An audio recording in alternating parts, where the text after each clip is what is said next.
berdirinya saya di sini akan menjelaskan tentang lembaga waralaba dalam bisnis retail. Yang pertama, lembaga waralaba dalam bisnis retail itu yang dapat diartikan sebagai usaha yang memberikan keuntungan istimewa.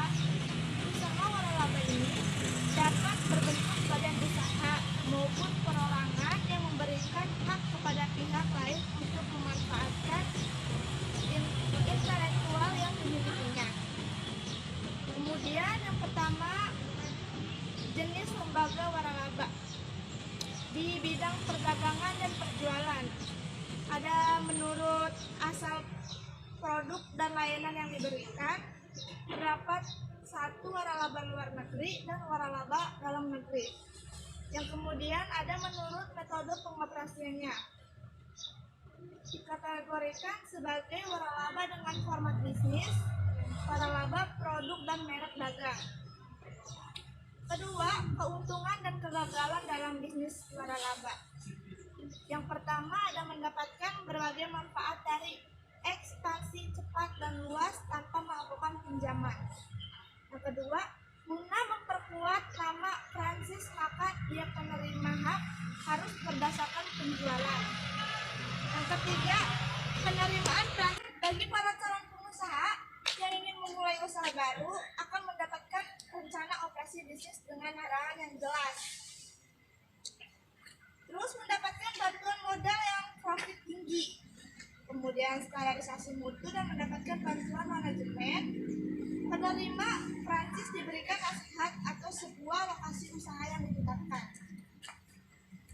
Yang ketiga, ada peranan lembaga waralaba dalam dunia bisnis dan pemasaran. Yaitu ada waralaba dapat keuntungan dengan risiko yang lebih rendah. Waralaba dapat memanfaatkan hasil penelitian. Waralaba mendapatkan pelatihan khusus yang lebih terstruktur. Waralaba mengeluarkan biaya yang lebih rendah dibandingkan bila mereka mencoba menjalani bisnis sejenis secara mandiri. Yang keempat, jenis-jenis waralaba di Indonesia. Yang pertama, kategori di bidang minimarket. Yang kedua, kategori di bidang jasa angkut pengiriman barang. Contohnya seperti JNE atau TKI, titipan kilat. Kemudian kategori di bidang makanan. Yang keempat, kategori di bidang minuman. Kelima, kategori di bidang pendidikan. Terus ada syarat dan ketentuan berdirinya waralaba bisnis retail. Yang pertama, syarat mandiri waralaba bisnis retail. Di antaranya yaitu warga negara Indonesia, kemudian menyediakan lokasi tempat usaha, memiliki kelengkapan perizinan usaha toko, menyediakan dan dana investasi dengan nilai estimasi minimal 400 juta, kemudian memiliki jiwa entrepreneur dan fokus pada sistem waralaba. Di sini juga memenuhi jaminan hak kekayaan intelektual. Kemudian membuat sistem pembukuan atau administrasi. Ketiga, wajib memiliki SOP. SOP itu merupakan singkatan dari standar operasi dan prosedur, berupa sebuah dokumen yang berkaitan dengan prosedur secara kronologis.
Di sini juga ada perjanjian waralaba harus didaftarkan. Kemudian ada penerbitan surat tanda pendaftaran waralaba, kewajiban dalam melaksanakan bisnis waralaba. Di antara lainnya yaitu pemberi waralaba maupun penerima wajib mematuhi ketentuan peraturan perundang-undangan.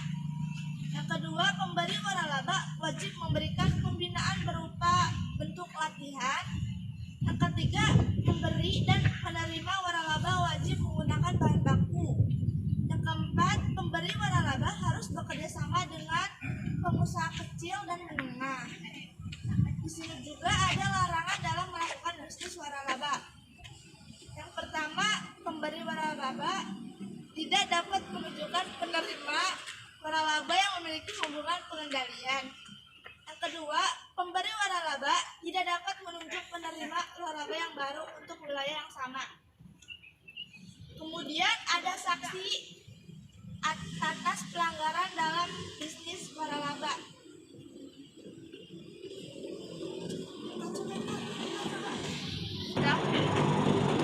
Selain itu, ada juga prosedur mengelola waralaba retail. Yang pertama, lakukan pengendalian mutu. Yang kedua, kerja keras. Yang ketiga, mempersiapkan cadangan modal. Mungkin sekian dari saya. Kurang lebihnya mohon maaf. Wabillahi taufiq wal hidayah. Wassalamualaikum warahmatullahi wabarakatuh.